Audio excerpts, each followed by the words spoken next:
तो तारिक रहमान पहुंच गए हैं ढाका की सरजमी पर, उन्होंने कदम रख दिया है और यहां पर उनका गर्मजोशी से स्वागत किया जा रहा है।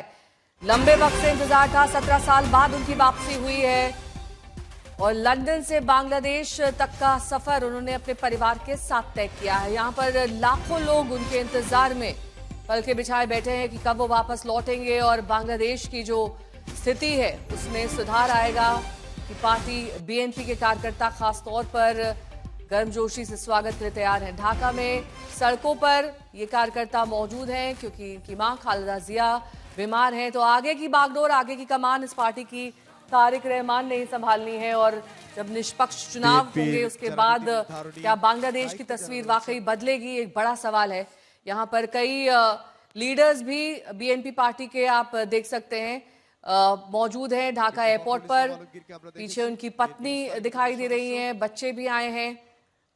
तो इलाज के लिए लंदन में थे, काफी वक्त तक वहीं पर रहे और अब उनकी वापसी हो चुकी है।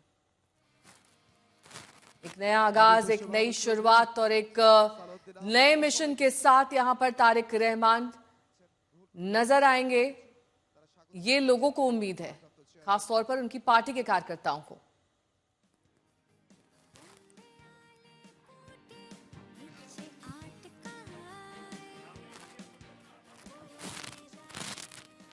तो दो तस्वीरें आपके सामने हैं। दूसरी तस्वीर में आप स्वागत में लोगों को देख सकते हैं। इस वक्त उनकी मां काफी बीमार चल रही हैं। खालिदा जिया की तस्वीर आप देख सकते हैं। ये वो खालिदा जिया हैं जिन्होंने लंबे वक्त तक बांग्लादेश पर राज किया, एक बेहद पॉपुलिस्ट लीडर के तौर पर, और अपनी पार्टी का हमेशा परचम बुलंद रखा अपने फैसलों के लिहाज से।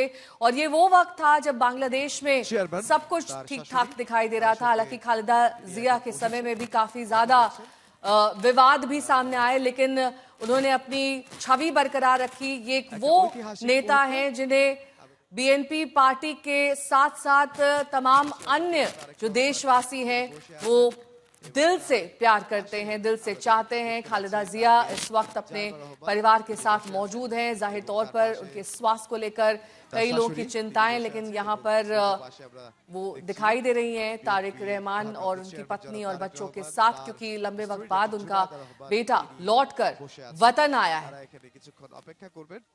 তারা আসলে অপেক্ষা করছেন জনতার কাছে যাওয়ার জন্য, তারা অপেক্ষা করছেন জুলাই 36 এক্সপ্রেসওয়েতে যাওয়ার জন্য, সেখানে নিয়ে যাওয়া হবে। আমরা দেখতে পাচ্ছি खालिदा जिया से मुलाकात करने के लिए देखिए पहुंचे हैं 3 बार। जनाब तारिक रहमान के कथा मुलाकात करेंगे थोड़ी देर में आपको, लेकिन इस बीच देखिए बहुत सारे लोग हैं जो उनसे मिलने के लिए दरअसल पहुंच रहे हैं और ऐसे में बहुत चैलेंज और बहुत चुनौती बांग्लादेश के लिहाज से अगर आप समझें। हालांकि भारी उत्साह उनके कार्यकर्ताओं में है क्योंकि उनके बीच में तारिक पहुंचे हैं और लंबे अंतराल के बाद 17 साल के बाद पहुंचे हैं। हालांकि राजनीतिक अस्थिरता के दौर से जो बांग्लादेश इस वक्त गुजर रहा है प्रणय, उसमें एक उम्मीद इसलिए है क्योंकि इनके कार्यकर्ताओं के लिहाज से प्रधानमंत्री की रेस में अगर क्योंकि इनकी पार्टी काफी आगे चल रही है, तो ऐसे में भारत के साथ रिश्ते कैसे हो सकते हैं उस परिदृश्य में देखिए बांग्लादेश की नजरिए से इसको अगर समझें तो ये कितना बड़ा मूव।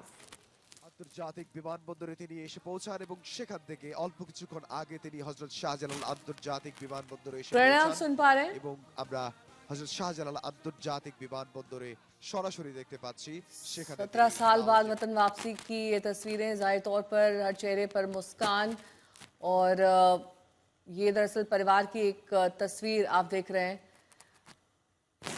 जिसमें तारिक रहमान लंदन में इलाज करवा रहे थे, लेकिन उनके ऊपर भी कई मामले दर्ज हैं जिसके चलते वो बांग्लादेश से बाहर बताए जा रहे थे।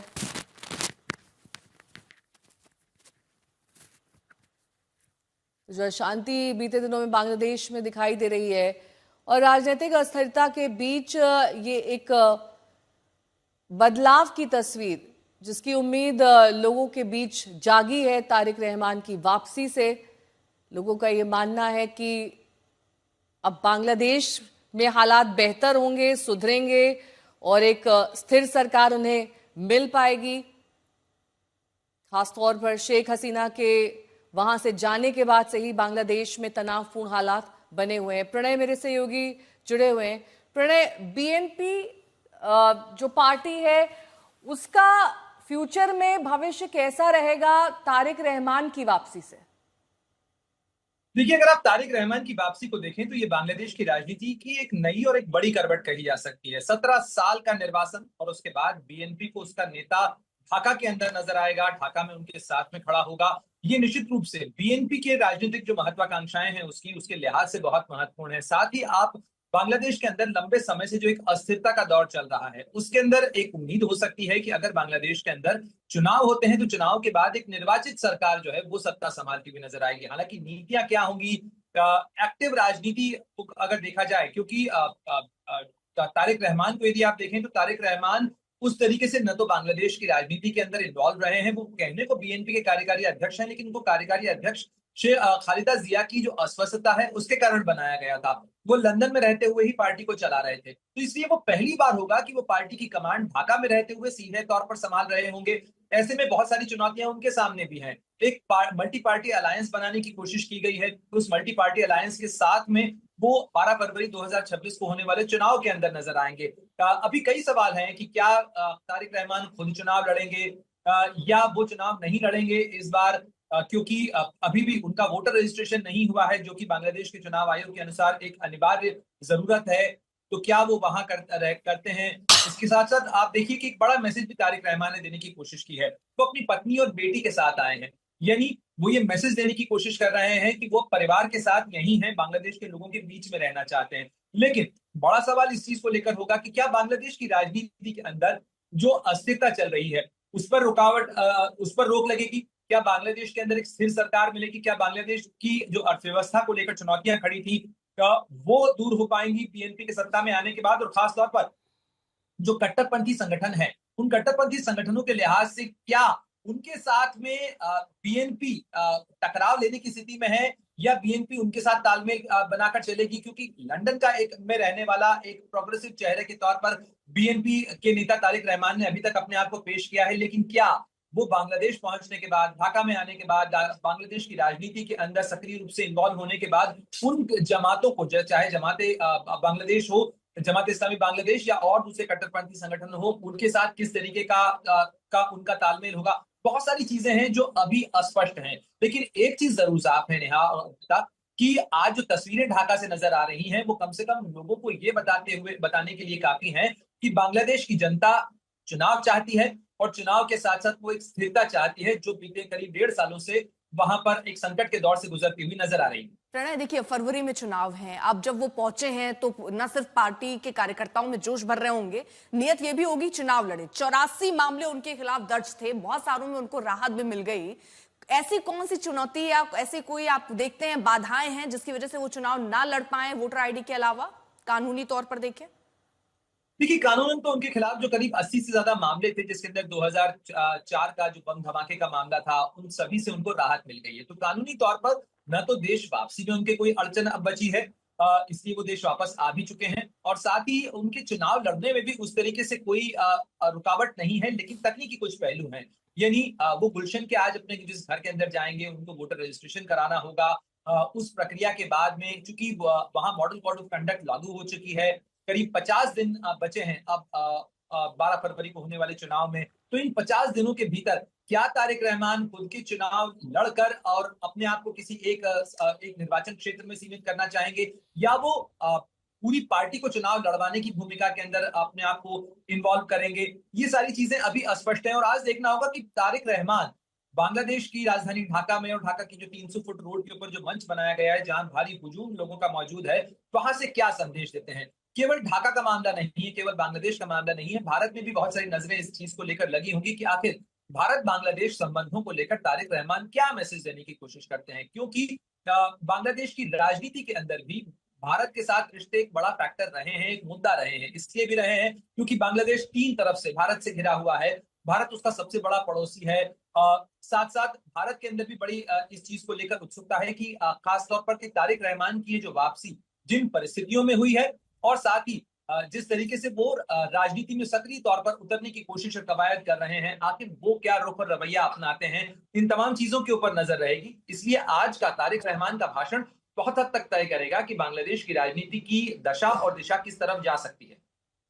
इसके साथ ही प्रणय तस्वीरें अपने आप में बयां कर रही है कि किस तरह से लोगों को एक उम्मीद की किरण दिखाई दे रही है तारिक रहमान के रूप में। लेकिन ये जो 17 साल एक गैप सा रहा और वो वहीं से अपनी पार्टी चलाते रहे, आपसे मैं ये सवाल कंटिन्यू करूंगी। आशुतोष वहां की आंखों देखी बता रहे हैं।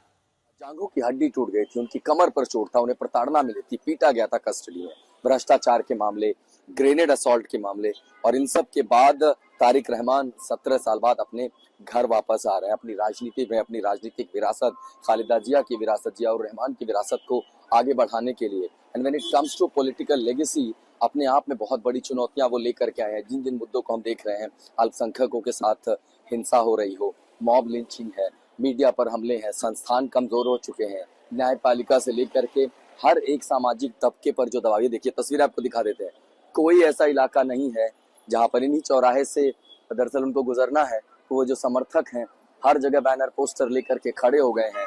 ढाका की इन सड़कों पर आज एक ही रंग है, और वो रंग है एक लोकतांत्रिक व्यवस्था की शुरुआत का, जो चुनाव से होता है। हालांकि इस चुनाव को लेकर सवाल भी उठे हैं कि अगर आवामी लीग चुनाव नहीं लड़ रही है, सबसे बड़ी पार्टी पर बैन लगा दिया गया है, तो आखिर बांग्लादेश का भविष्य क्या होगा? क्या वही इतिहास दोहराया जाएगा जो एक बार पहले शेख हसीना के कार्यकाल में हुआ? बीएनपी पर बैन तक लगाया गया, खालिदा जिया को गिरफ्तार किया गया, तारिक रहमान की गिरफ्तारी हुई, उन्हें टॉर्चर किया गया, और उसके बाद वो देश छोड़कर भागने पर मजबूत हो गए, इलाज के बहाने बाहर आए, यूके गए और फिर कभी पलट कर नहीं आए। And that's we have seen the legacy of Tarique Rahman. It's a love and affection, and more than anything, it is actually the hope of the people that have brought them in a huge number to these streets to these most crowded streets of Dhaka. Most of the vehicles still out of the road because they all are gathering towards the airport. अभी भी जाट चौहारे पर हम जो देख रहे हैं, बसें भर भर के आई हैं, वो इसीलिए आए हैं कि एक बार वो आए, उनका बोगरा 6 से नामांकन हो जाए, उसके बाद एक उम्मीद है कि वो चुनाव लड़ेंगे। सबसे बड़ी बात यह है, हमारी नजर इस बात पर होगी, जो मैं लगातार देख रहा हूँ कि 300 फीट पर जो उसी जमीन पर जहां वो पैदा हुए, जब वो आएंगे उस अपनी राजनीतिक जमीन पर 300 फीट के मंच से किन मुद्दों को टच करते हैं? क्या वो बांग्लादेश की अस्थिरता पर बोलेंगे? क्या वो कानून व्यवस्था पर बोलेंगे? मीडिया पर हो रहे हमलों को बोलेंगे? अल्पसंख्यकों की मॉब लिंचिंग, उनको जो प्रताड़ना हो रही है यहाँ दशकों से, उसके खिलाफ वो बोलेंगे?